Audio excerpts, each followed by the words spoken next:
In 1,000 years, your body will be nothing but a trace.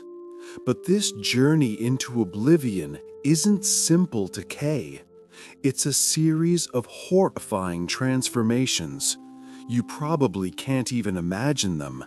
We will show you every shocking stage. Your heart stops. Your breath ceases. The moment life leaves your body, an unstoppable mechanism kicks in. This isn't just an end, it's the start of a monstrous transformation, and it begins much faster than you think. First, silence falls. Cells begin to die, starved of oxygen and nutrients. This isn't instant, it's a gradual process. The body, once a unified whole, breaks down. It becomes a collection of doomed parts, each struggling for survival. Body temperature drops. We call this algor mortis, or post-mortem cooling. The body loses about 1 degree Celsius each hour. Slowly but surely, it matches the ambient temperature. The warmth we associate with life is irrevocably lost. Almost immediately, blood, no longer pumped by the heart, settles. Gravity does its work. It pools in the body's lowest parts. The skin there turns a bluish purple.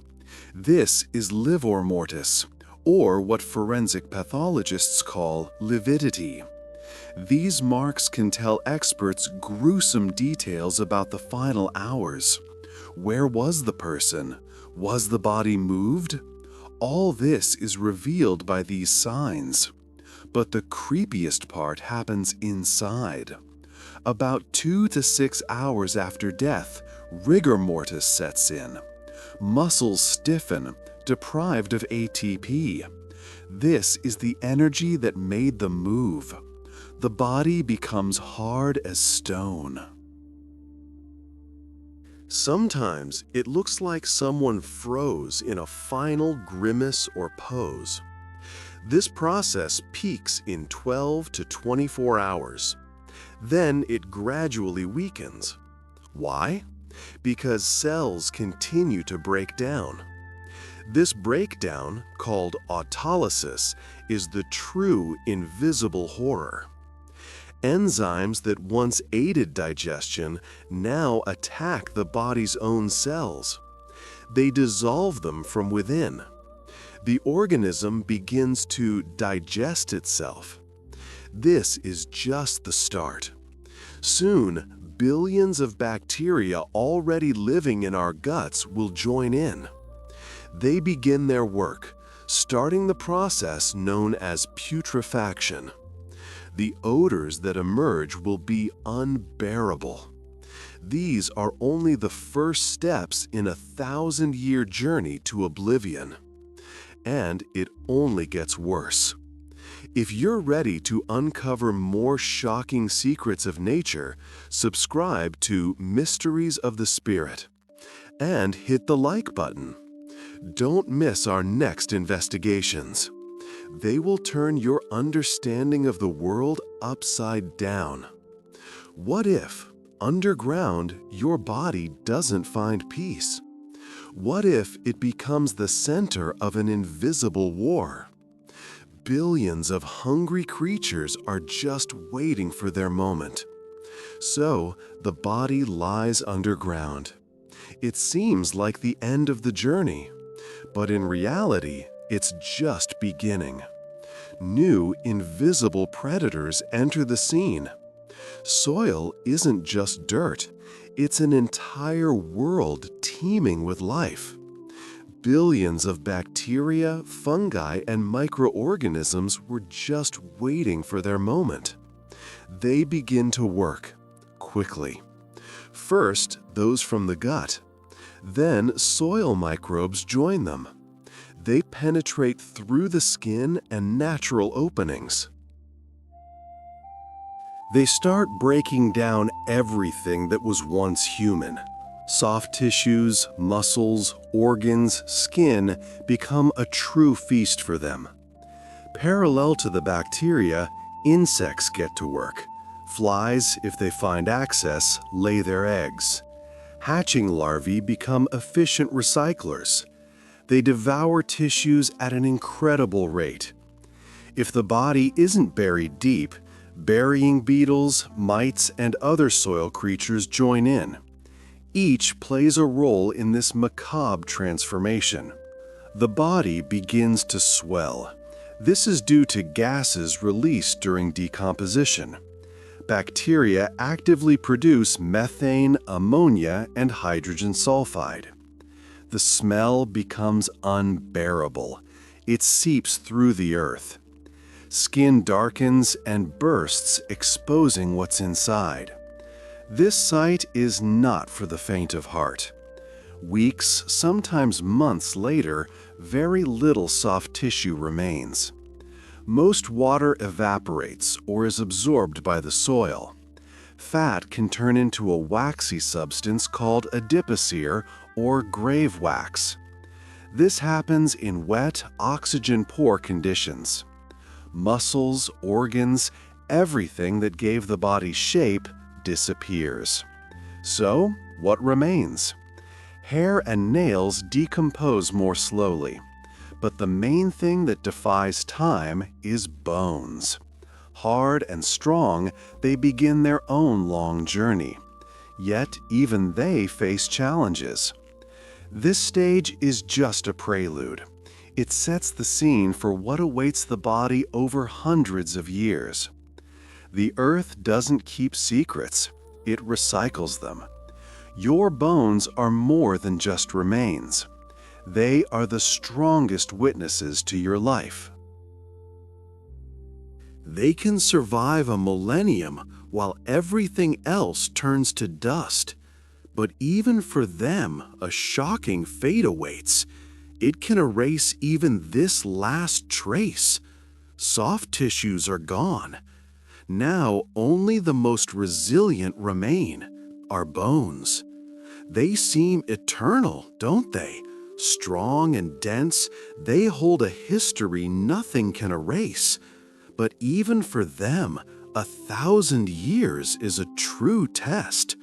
What makes bones so strong? Mostly it's minerals. Hydroxyapatite, a complex calcium phosphate, makes up most of their mass. It gives bones their rigidity.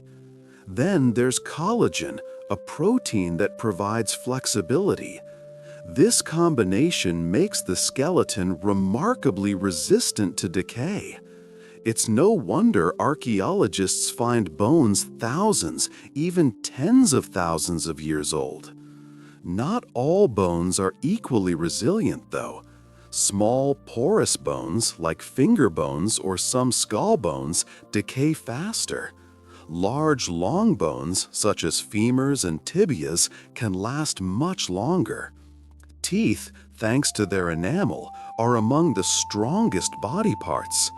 They can be preserved almost indefinitely. They become an invaluable source of information for scientists. Yet even these hard structures are not immune to destruction. Acidic soil, for example, can slowly but surely dissolve bone minerals. Damp environments promote the growth of fungi and lichens. They also leave their marks. And who says there aren't other hungry inhabitants underground? Small rodents, insects, even plant roots can gnaw and destroy bones. They slowly erase them from the earth. Sometimes, bones can fossilize. This happens when environmental minerals penetrate bone pores. They replace the organic matter. Then, the bone turns into stone. It becomes a true fossil. This is a rare process, but it allows us to study our distant ancestors. Ultimately, only a skeleton remains. It can tell us about age, gender, diseases, injuries, even diet. It is the last book of life, written in bone. But even this book can be erased by time. After hundreds of years, even the strongest bones crack and crumble. They turn into dust. This isn't the end. It's just a new stage in the great cycle of dissolution. Archaeologists opened an ancient tomb. They expected to see only dust and bones. But what they found inside left them stunned. Bodies that should have vanished seemed frozen in time. The reason lies in the planet's most extreme corners. There, death plays by entirely different rules. Usually, a body quickly turns to dust. This is inevitable. But what if nature itself becomes the most skilled embalmer? In some extremely rare conditions, time seems to stop. The body doesn't vanish, it's preserved. It defies all laws of decay. This happens in places we call extreme. Take ice, for example. Cold is a powerful preservative. At low temperatures, bacterial activity slows almost to zero. Freezing water halts chemical processes. This is how we find ancient people like Otzi, the Iceman from the Alps. He lay there for 5,000 years, with clothes, organs, and even tattoos. Or entire mammoths frozen in Siberia's permafrost. They have preserved fur, even food in their stomachs. These aren't just bones, they are time capsules. Another killer of decay is dryness. In deserts or very dry caves, a body rapidly loses moisture. Without water, bacteria cannot live or reproduce. Natural mummification occurs. Skin dries out, tightly clinging to the bones. Ancient Egyptians knew this thousands of years ago, but nature can do it itself. Such mummies look eerie, yet they preserve an incredible amount of detail. But bogs are a completely different story.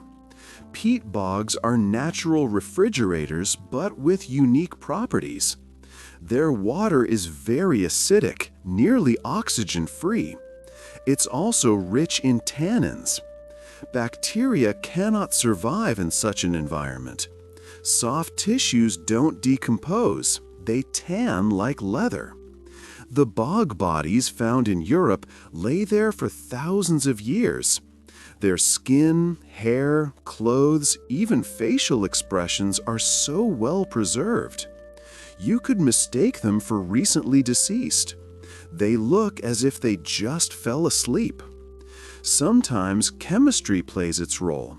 For example, in salt mines or places with high mineral concentrations. Salt is a known preservative.